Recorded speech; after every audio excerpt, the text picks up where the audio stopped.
আসসালামু আলাইকুম ওয়া রাহমাতুল্লাহি ওয়া বারাকাতুহু। অনুসরণের একটা নীতিমালা আল্লাহ রাব্বুল আলামিন কোরআনে কারিমে বর্ণনা করে দিয়েছেন। এই অনুসরণের ক্ষেত্রে সীমা লঙ্ঘন হইলে তখন হয়ে যায় তাগুত। অনুসরণের ক্ষেত্রে সীমা লঙ্ঘন করলে মানে তাগুত হলো মা তাজাওয়াজা বিহিল আবদু হাদ্দাহু মিন মাতবুইন ওয়া মা'বুদিন ওয়া মুতাই। তিন জিনিসের ক্ষেত্রে সীমা লঙ্ঘন করলে সেই সীমা লঙ্ঘনকে বলা হয় তাগুত। তাহলে অনুসরণের ক্ষেত্রেও যদি সীমা লঙ্ঘন করা হয় তখন সে তাগুতিপনার দিকে, তাগুতের অনুসরণের দিকে চলে যায়। এই জন্য অনুসরণের একটা নীতিমালা আছে। নীতিমালাটা হইল কি? ইয়া আইয়ুহাল্লাযীনা আমানু আতিউল্লাহ ওয়া আতিউর রাসূল ওয়া উলিল আমরি মিনকুম। হে ঈমানদারগণ, আতিউল্লাহ অনুসরণ করো, এতাআত করো, আনুগত্য করো কার? আল্লাহ। ওয়া আতিউর রাসূল আনুগত্য করো রাসূলের, আনুগত্য করো আমার রাসূলের। তাহলে আল্লাহ রাব্বুল আলামিনের আনুগত্যের ক্ষেত্রে আল্লাহ বলেছেন আতিউল্লাহ। নবী সাল্লাল্লাহু আলাইহি ওয়াসাল্লামের আনুগত্যের ক্ষেত্রেও বলছেন ওয়া আতিউর রাসূল। দুই আনুগত্যের মধ্যে আতিউল্লাহ, আতিউ বলে আল্লাহ পাক নির্দেশ দিয়েছেন, আতিউর রাসূল বলে নির্দেশ দিয়েছেন। তাহলে আনুগত্যের ক্ষেত্রে এই দুইটা আনুগত্য আল্লাহ পাক সরাসরি আনুগত্যের নির্দেশনা দিয়েছেন। তৃতীয় আরেকটা আনুগত্য আল্লাহ পাক করার জন্য বলছেন ওয়া উলিল আমরি মিনকুম। এখানে কিন্তু আল্লাহ পাক ওয়া আতিউ উলিল আমরি মিনকুম বলেন নাই, এখানে বলছেন ওয়া উলিল আমরি মিনকুম। তোমাদের মধ্য থেকে যারা উলিল আমর তাদেরকেও তোমরা অনুসরণ করো। তাহলে উলিল আমর কারা? উলিল আমর হলেন হুমুল উলামা ওয়াল উমারা। উলিল আমর হইলেন উলামায়ে কেরাম, আহলুল এলেমগণ, আমাদের উলুল এলেমগণ, আহলুল এলেমগণ, তারা হইলেন আমাদের উলিল আমর। এবং যারা প্রশাসনে থাকবেন, মুসলিম প্রশাসনে থাকবেন, তারাও উলিল আমর। এদের আনুগত্যের ক্ষেত্রে আল্লাহ রাব্বুল আলামিন আতিউ শব্দটা ব্যবহার করেন নাই। আল্লাহর আনুগত্যের ক্ষেত্রে বলছেন আতিউল্লাহ, নবী সাল্লাল্লাহু আলাইহি ওয়াসাল্লামের আনুগত্যের ক্ষেত্রে বলছেন আতিউর রাসূল। এবং সূরা আন-নাসার ৮০ নম্বর আয়াতে আল্লাহ বলে দিয়েছেন মাইয়ুতিউর রাসূল ফাকাদ আতা আল্লাহ। যে আমার রাসূলের অনুসরণ করবে, রাসূলের আনুগত্য করবে, সে আমি আল্লাহর আনুগত্য করবে। সুবহানাল্লাহ। কিন্তু সেখানে বলেন নাই কেউ উলিল আমরের আনুগত্য করলে সে আমি আল্লাহর আনুগত্য করবে, এভাবে আল্লাহ বলেন নাই। অর্থাৎ আল্লাহ রাব্বুল আলামিনের আনুগত্য হবে নিঃশর্তভাবে, অন্ধভাবে, আমার আকলে, আমার বুঝে আসুক আর না আসুক আমাকে মানতেই হবে। রাসূল সাল্লাল্লাহু আলাইহি ওয়াসাল্লামের আনুগত্যটা হবে নিঃশর্তভাবে, অন্ধভাবে, বুঝে আসুক আর না আসুক। আল্লাহ এবং আল্লাহ রাসূলের কোনো নির্দেশ আসার পরে ওয়ামা কানা লিমুমিনিন ওয়ালা মুমিনাতিন ইযা কাদাল্লাহু ওয়া রাসূলুহু আমরান আইয়াকুনা লাহুমুল খিয়ারাতু মিন আমরিহিম। কোন মুমিন পুরুষের জন্য, কোন মুমিন নারীর জন্য এই এখতিয়ার নাই। আল্লাহ এবং আল্লাহ রাসূলের কোন ফয়সালা এসে যাওয়ার পরে সে এই চিন্তা করবে যে আমি এটা গ্রহণ করব কি করব না, মানব কি মানব না, অনুসরণ করব কি করব না, এই এখতিয়ার কোন মুমিন মুমিনাতের নাই। যদি এখতিয়ার গ্রহণ করে তার আর ঈমান নাই। যদি বলে যে এটা কি এই হাদিসটাও সহি, হাদিসটা কি সহি? হ্যাঁ সহি, এটা নবী সাল্লাল্লাহু আলাইহি ওয়াসাল্লামের কথা। কয় না হাদিসটা সহি হইলো এ তো আমাদের ইমামের সাথে মিলতেছে না, বাস ঈমান শেষ। কারণ নবী সাল্লাল্লাহু আলাইহি ওয়াসাল্লামের আনুগত্যটা করতে হবে নিঃশর্তভাবে। আমার বুঝে আসুক আর না আসুক, আমার আমলের সাথে মিলুক আর না মিলুক, আমার হুজুরের আমলের সাথে মিলুক আর না মিলুক, দুনিয়ার কোনো আলেমের সাথে মিলুক আর না মিলুক, আমার রাসূলের কথা যদি প্রমাণিত হয় এটা আমার রাসূলের কথা, আমার আর কোনো এখতিয়ার নাই। মানা না মানার, অনুসরণ করা না করার এই ক্ষেত্রে কোনো এখতিয়ার আল্লাহ কাউকে দেন নাই। তাহলে এই দুটা আনুগত্য হবে নিঃশর্ত, অন্ধভাবে। আকলের সাথে মিলুক আর না মিলুক, কোনো শর্ত নেই। কিন্তু তৃতীয় যে আনুগত্যটা, এটা আল্লাহ পাক আতিউর বলেন নাই। আল্লাহ পাক বলছেন উলিল আমরে মিনকুম, তোমাদের মধ্যে যারা উলিল আমর, উলিল আমরের আনুগত্যের শর্ত হইল উলিল আমর যতক্ষণ আমাকে আল্লাহ এবং রাসূলের নির্দেশ অনুযায়ী আমাকে নির্দেশনা দিবেন ততক্ষণ তার অনুসরণ করা যাবে। যখনই আল্লাহ এবং রাসূলের নির্দেশনার বিপরীত নির্দেশনা দিবেন তখন আর তার আনুগত্য করা যাবে না।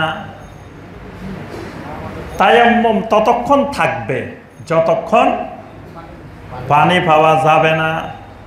পানি পাইছেন, এরপরে যদি বলে যে না শীতের দিন এত কষ্ট করতে পারবো না, ফজরের সময় অনেকে এই মাসালা খোঁজে, কয় শায়েখ বলেন তো দেখি শীতের দিন কষ্ট হয় পানি, তায়াম্মুম করতে পারবো নাকি, এই মাসালা খোঁজে। তাহলে বোঝা গেল পানি পাওয়া গেলে আর তায়াম্মুম, যতক্ষণ পর্যন্ত না নবী সাল্লাল্লাহু আলাইহি ওয়াসাল্লামের নির্দেশনার সাথে মিল পাওয়া যাবে ততক্ষণ উলিল আমরের আনুগত্য করা যাবে। যখনই আল্লাহ এবং আল্লাহ রসুলের নির্দেশের সাথে মিলবে না কোনো উলিল আমরের নির্দেশনা, তখন আল্লাহ পাক এই আয়াতের মধ্যেই পরের অংশ বলে দিয়েছেন।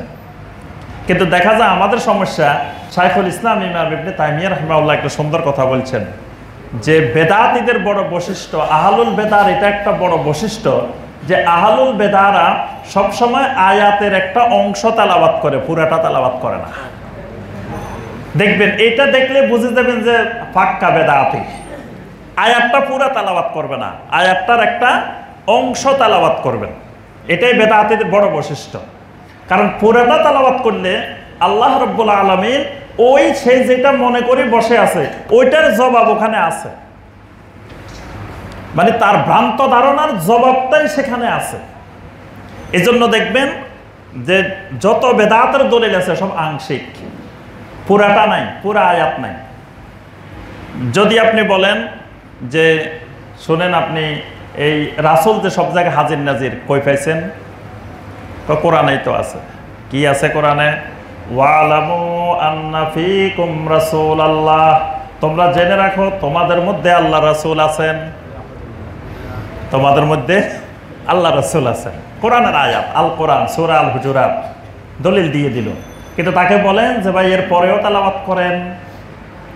যখন এটা আয়াতের একটা অংশ, পুরাটা যখন তেলাওয়াত করবে তখন স্পষ্ট হয়ে যাবে যে এখানে সেই যেটা বুঝছে রাসূল সব জায়গায় আছেন। এরপরে আল্লাহ বলছেন যে আমার রাসূল যদি তোমাদের সব পরামর্শ গ্রহণ করেন তাহলে আনিতুম, তোমরাই কষ্ট পাইতা।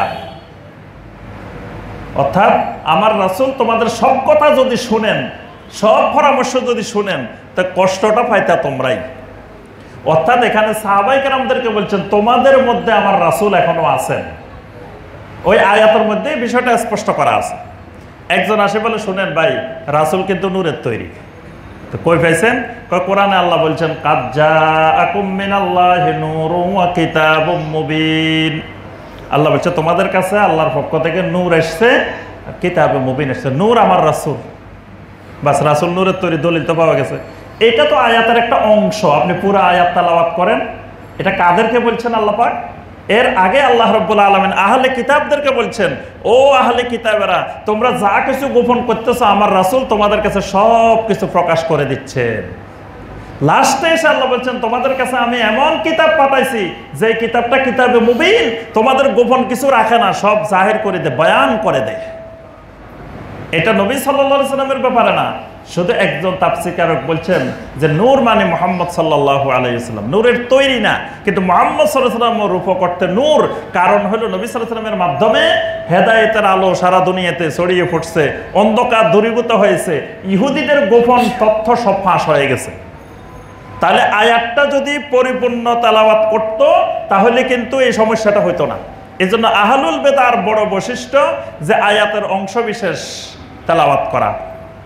দেখবেন আমাদের দেশে এই যে আয়াতটা তেলাওয়াত করলাম আনুগত্যের আয়াত, সূরা আন-নিসার 59 নম্বর আয়াত, এখানে এতটুকু তেলাওয়াত করে শেষ যে দেখেন আল্লাহ বলছেন আল্লাহর আনুগত্য করতে হবে, রাসূলের আনুগত্য করতে হবে, মাযহাব মানতে হবে, বাস। এরপরে আর নাই।